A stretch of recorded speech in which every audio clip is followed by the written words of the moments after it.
Good afternoon, Facebook and YouTube audiences. I'm Jennifer Norrie, and I'm here with Gary Parker, the pitmaster at Barbecue to You in Gig Harbor, Washington. How are you, Gary? I'm doing super duper awesome good. How are you doing? I am good. It's a busy week because we lost a day, but that's It'll be okay. all right. Yeah, I we're all didn't. adjusting. We were rocking and rolling on Monday, man. That's barbecue day. I Memorial know. Day I is wondered if, barbecue day. yeah, I wondered if you guys were busy. I thought you probably might be. So today, you say we've talked about this before. If we have, it's been a while. But everybody's getting their grills out right now because the summer is upon us, Yep. or the spring summer is upon us. And we usually do a session about cleaning your equipment and your pits and your smokers. We're just assuming that you've done all that, and we I'm want to gonna get on prepare my you to avoid the soapbox again for sure. Say Yeah, that again.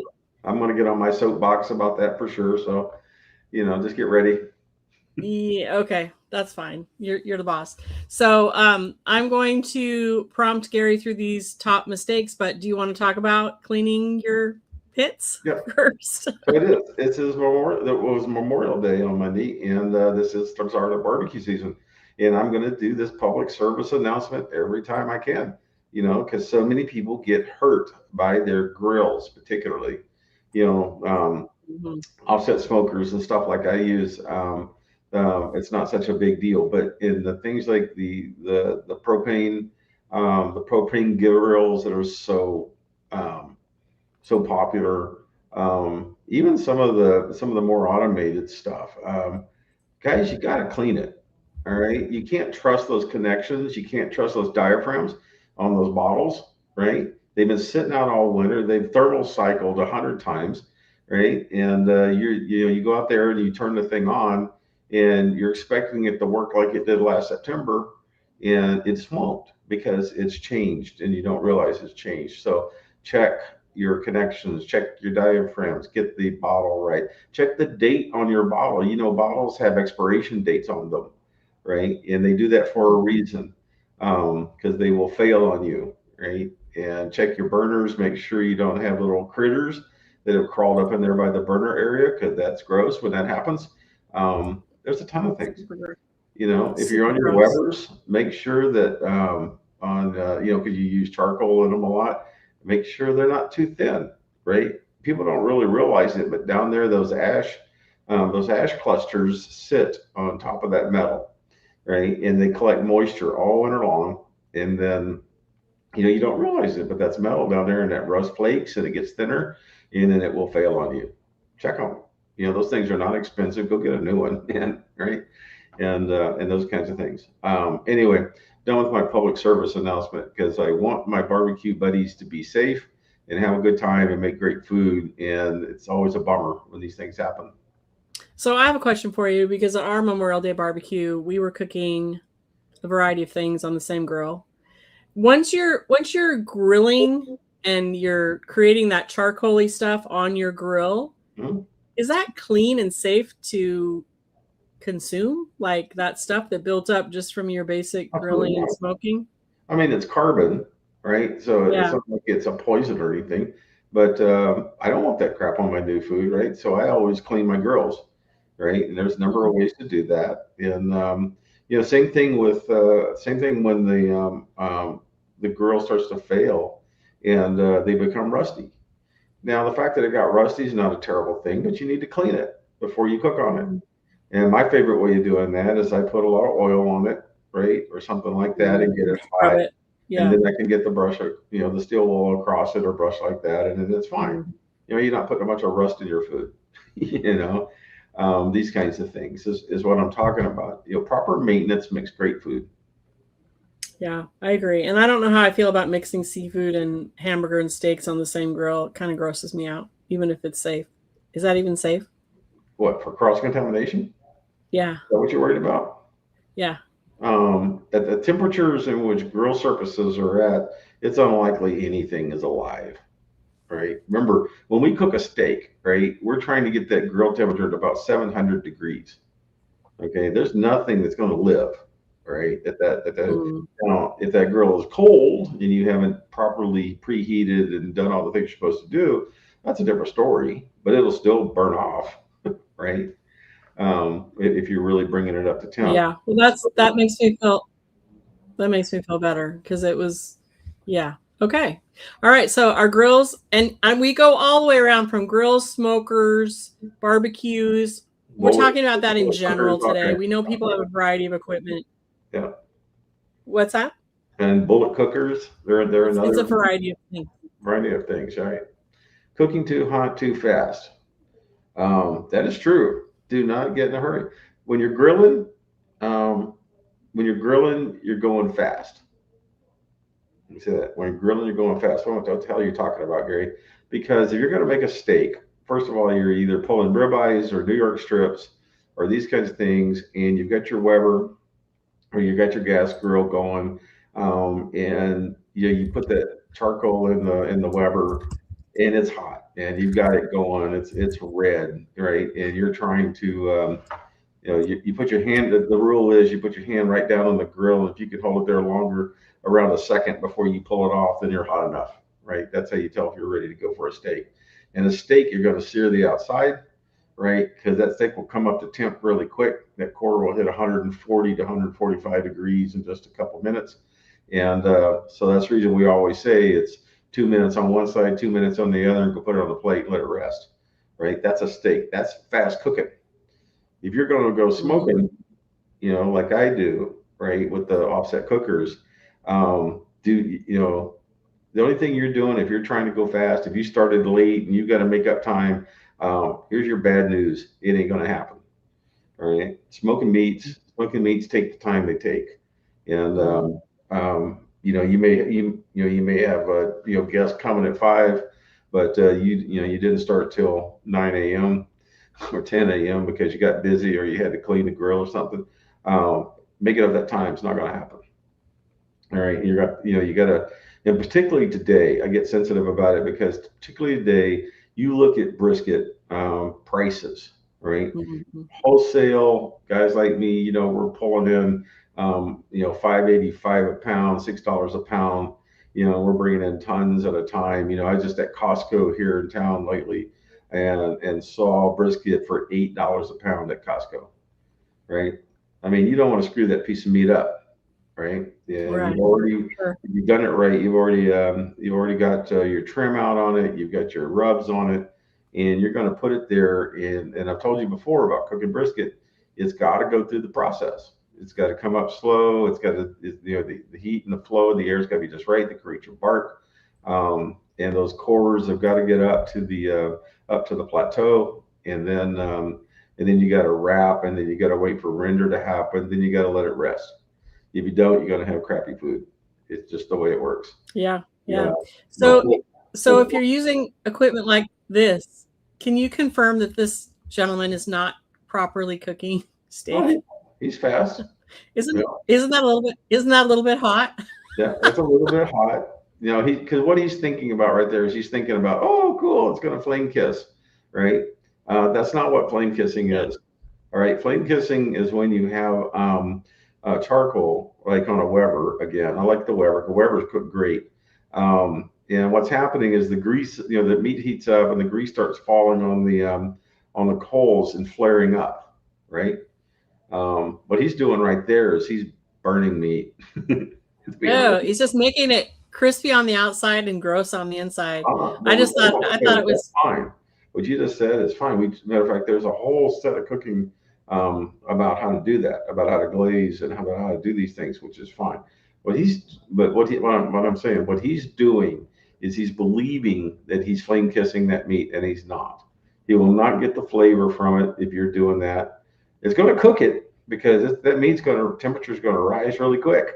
yeah, It'll be edible, but it won't taste very well, no, you no. know.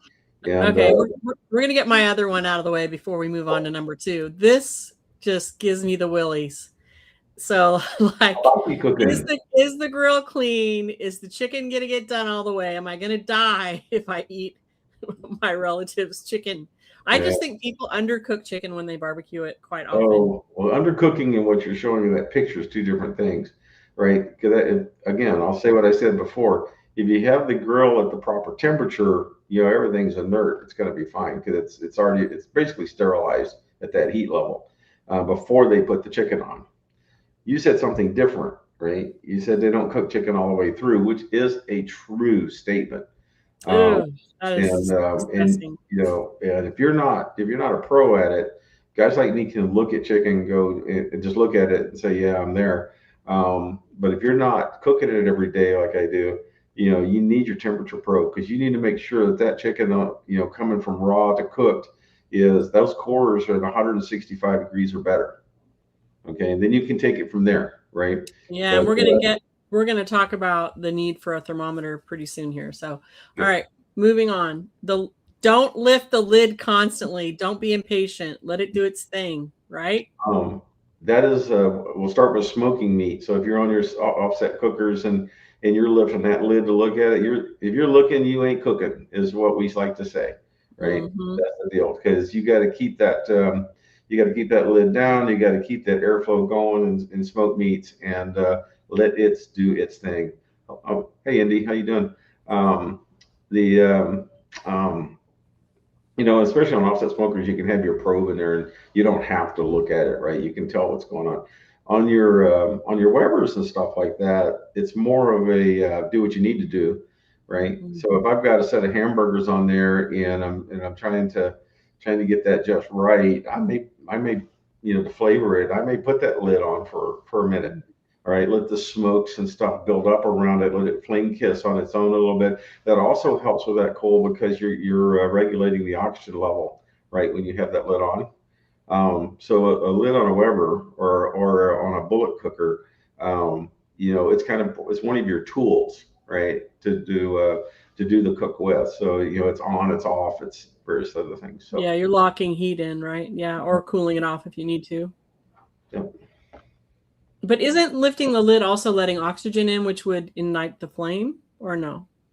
Well, like I said, you're limiting, the volume of oxygen you have around your heat source is a cooking tool. Mm-hmm. Okay, so do I want to slow that heat down? Do I want to speed that heat up? Remember, heat is, especially in a Weber, is a radiant energy, right? And so therefore you measure it by volume. And so if you want to slow that volume down, you put the lid on, and it won't be so dramatic. And you take the lid off, and you let the air, really go at those Yeah. coals, then it's going to get a lot hotter, a lot quicker. So Right. you got Yeah. to be thinking about what you're doing, right? And Yeah. I when think y'all should just invite Gary over the first time you do this for the season because I can't even. How many times have I talked to you about this? And you always bring something new up you've never said before. Like, wait, what? Wait, what? Go back. I mean, it's crazy. Okay, Andy says, "Do you know this guy? Hey, brother, miss you guys. Low and slow is the rule. Just did a couple of pork shoulders last week, 225 for just under 14 hours, and started the smoker at 4 a.m." I would think Gary approves of that. That's Yeah, correct, cool. right? Rock on, baby. Andy's my buddy. He knows how to do this stuff. And yeah, I mean, he's sitting down there and he's probably doing shoulders. If you remember, a lot of my friends and stuff, they like doing entire shoulders. In this series of talking to you, I've given you tricks, right, about how to get faster, how to go forward. And so that I always cut my shoulders up into fours or sixes, right?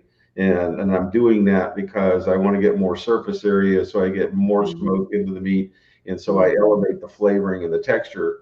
And at the same time, I go a lot faster on pork, right? I've showed you guys how to do Mm-hmm. that. But that's one thing. On the other side of cooking a shoulder, um, shoulders are cheaper than brisket. Absolutely, Yeah.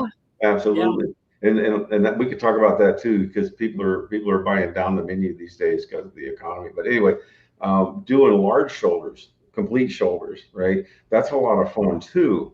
Okay, because you can do a lot of injections. You can set a lot of different flavor profiles.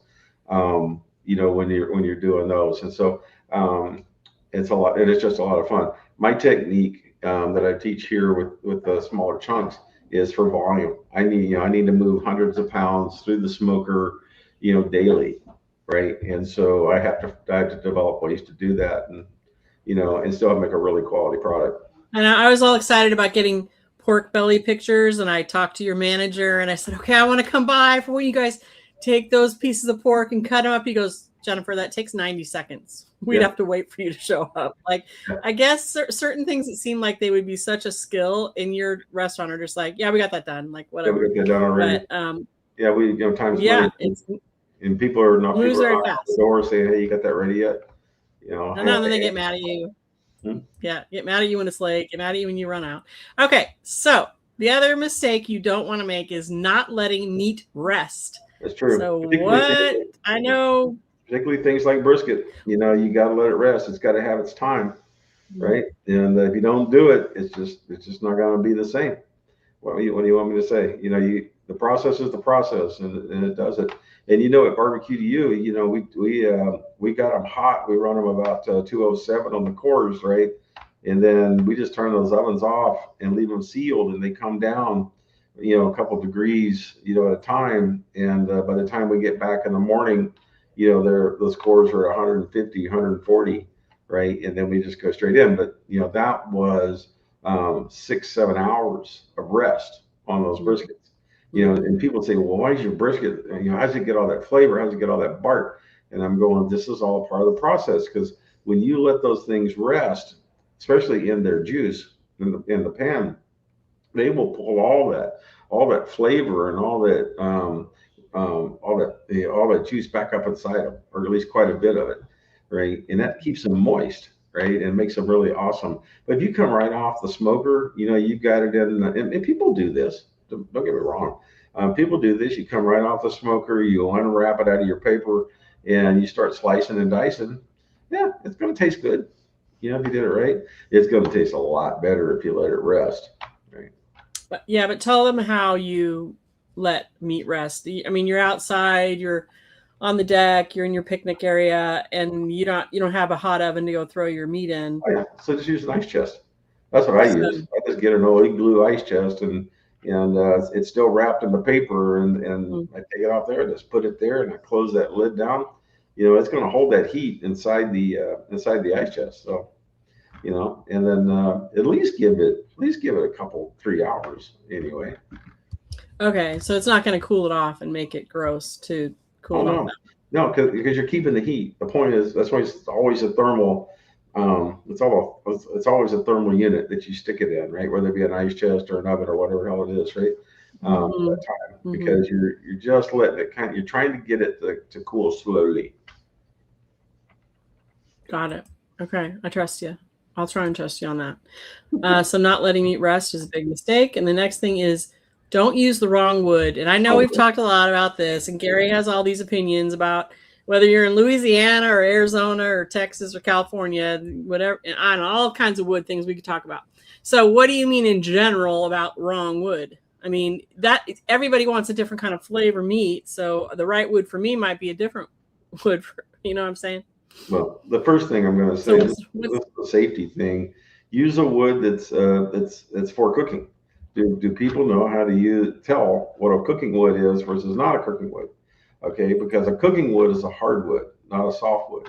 So if you're going down, cutting down an aspen tree or cottonwood or something like that, or even something hard like a madrona up here, right? These things are weeds, right? They just look like trees. And you throw that in your pit, you put a good piece of meat on it, it's going to taste like crap, right? So you got to know what your cooking woods are. Yeah. Your cooking woods are your oaks, right? Your hickories, your fruit woods, right? Pecan trees, these kind of things. These are your whatever you do not use an evergreen in any way, shape, or form, because that thing is so full of sap and resin, right? And you believe me, you do not want to eat that, right? Because the taste of the smoke will affect the taste of the meat and ruin it. Sick too, honestly, right? So make sure you understand the species of tree. I'm going to start with that. That's the macro discussion, right? Then once you get into your proper woods, now let's talk about what it is you're trying to do. Understand what it is you're trying to do, right? Do I want Central Texas barbecue? Because you better start looking for either some post oak, or you better start looking for some mesquite, or you want to start looking, some white oaks, and some of the stuff we have here in the Northwest will work as well too. Alder here in the Northwest. will give a really nice Texas flavor. Um, but let's say you're not looking to do that. Maybe you're looking to put sweet, put a sweet smoke on it, right? Well, if you're going to do that, you better get over to Yakima and go get some of them Archer's guys over there to give you a Mm, bunch of fruit wood, because they just clipped them off their trees here in mhm. here in the spring, as they were getting ready for bloom. And so yeah, I mean they keep it over there. They get large stacks of it, and you can get some really nice woods over there. But that's if you want to do something sweet. If you want to get something really bitter, then go find yourself some pecan, right? So you have to kind of understand what you're doing, right? When you put rubs and things like that on a piece of meat, and if you're not thinking about, okay, what kind of smoke do I want to put on there to accent this to make this all come together as a flavor profile, you're gonna get whatever. Yeah, and it looks like Andy's saying it depends on the type of meat too. So, do some woods taste better with certain things? Like he says he likes pecan for pork. So, Absolutely. yeah, Yeah. so And factor so, that and in so as like I said, pecan's a little bit more bitter than the post oak, right? And it's certainly well. a lot different than say the fruit woods. Yeah, so there's a whole science to it. And you have so much experience with all these different combinations. I'm sure someone could email you and ask you what they should do. Okay. The last thing we're going to talk about, then we'll get an update about the restaurant in general, but is the thermometer. Mhm. So do you mean just like the typical roast thermometer that your family member uses for the Christmas roast, or are you talking about something else? Oh no, I always use a fine point thermometer, right? I do it for two reasons. One, I like it better, but also it's code here, and I'm a licensed professional, so I have to stick to the code. So I use the hypoallergenic. They're usually purple, and they've got a really sharp point on the end of them. They're not big and thick like the ones you typically see in a kitchen, right? Or if you look at when you're melting sugar. And it's a big honky dory thing. Don't use that. You got to have a really fine point. The thermocouple has to be really fine, and so that's Okay. going to give you a true and accurate reading on things, right? Okay. Um, and I always recommend people who don't cook very much. They do it on holidays or they do this kind of stuff. Safety is safety. Things like poultry's got to be at 165 when you cook it. Then you can get in as long as it stays above 141, then it's edible. If not, heat it back up, right? So there's that layer of discussion around thermometers, and then there's things like the full, the ones that I was talking about a minute ago, where you're monitoring core temperatures as you go through a cycle, like you do with a brisket, right? And you're plotting that out, right? If you especially if you're trying to learn how to cook a brisket, right? And so you've got it on there, and you're watching it. It's cold. It's going to be in the 40-degree range when you set it on the pit, right? And Mhm. you got to watch it start to climb, and you've got this probe deep into that brisket. So you're watching the cores, and you'll see it watch it start to climb. You're going to see it hit 160, and then it's going to flatten out. And you're going to go, what the hell's wrong with my cook process? And you're going to go back there and you're going to throw wood on, and you're going to do all kinds of things. But the advice is don't touch it, right? Because briskets have a plateau that they go through, and it's usually right there in the plateaus where I choose to do the wrap, right? Because those cores are at 160.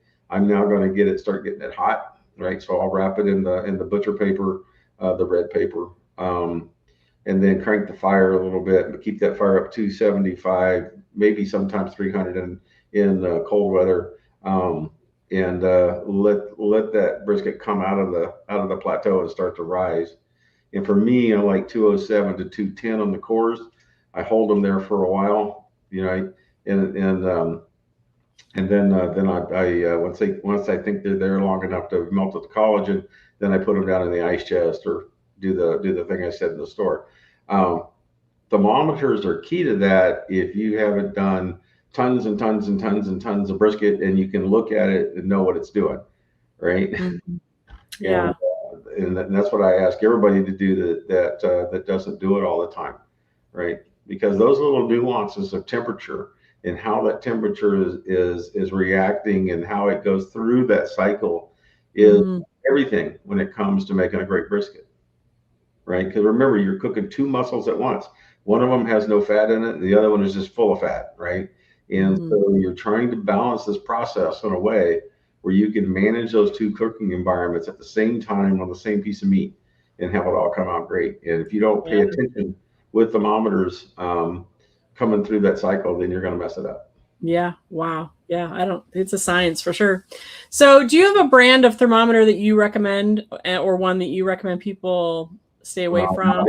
Nowadays there's so many brands. They're so ubiquitous that you can get them. The thing that I try to tell people, I personally just don't like the big fat things, they look like a nail that you're trying to drive through your meat. No, I like this really thin point thing, and they're highly accurate. They'll tell you exactly what to do. They're a little bit, they're just, you usually find when you buy those probes, that they're a little bit more expensive because they're a little bit more fine-tuned type of a probe, right? So anyway, right. So no particular. So we're just going to go over these again. Oh, you cut out. Say again. I said that's pretty much what I can think about when it comes to. Say it again. That's about 11. Are you breaking up over there? Your sound is being weird. Yeah. So I was just going to go back over these again real quick. So cooking too hot, too fast. Don't be in a hurry. Don't lift the lid too constantly because it affects the environment of the meat drastically, and you just want to be careful with that. Make sure you let the meat rest. You skipping that. You can still have decent meat, but it'll be much better if you let it rest. Gary uses a cooler. And come on. Oh, there we go. Don't use the wrong wood, there's a whole conversation there about what your flavor profile goal is. And then make sure you have a thermometer handy and you monitor the temperature of the meat. So anything else you want to warn people about? Do you have a funny mistake story? Have you ever helped somebody that didn't take your advice and they ended up ruining their food? Oh, well, or no, anything, really. Any memory? Those things usually don't get admitted. No, nothing. So, yeah, those things come out. Just, yeah, that's right. So are you going to admit that you've ever burnt a brisket? Have you ever burnt a really? Oh, I've destroyed pieces of meat before. Have you ever burnt a really expensive piece of meat? I've told people. Oh, my mic is working right. I've told people a lot of times about. I've spent over 20,000 hours at my trailer pit before, right? And I've had all kinds of things happen to me. I've made some of the crappiest meat on the planet, and and I made some horrific mistakes. That's the reason I can be so confident about what I tell you to do, is because I've been on both sides of this envelope, and it's do it. It's like when I told you how to cook turkey. You start out half frozen, right? Yeah. Well, don't. Oh, man, Rob. This is fun. But anyway, I've got to run here in a minute. I can't hear you. Just don't do it. Don't do it. Okay, I can let you go. Is there anything going on at the store that you want to talk to people about? Not really. Everything's status quo there.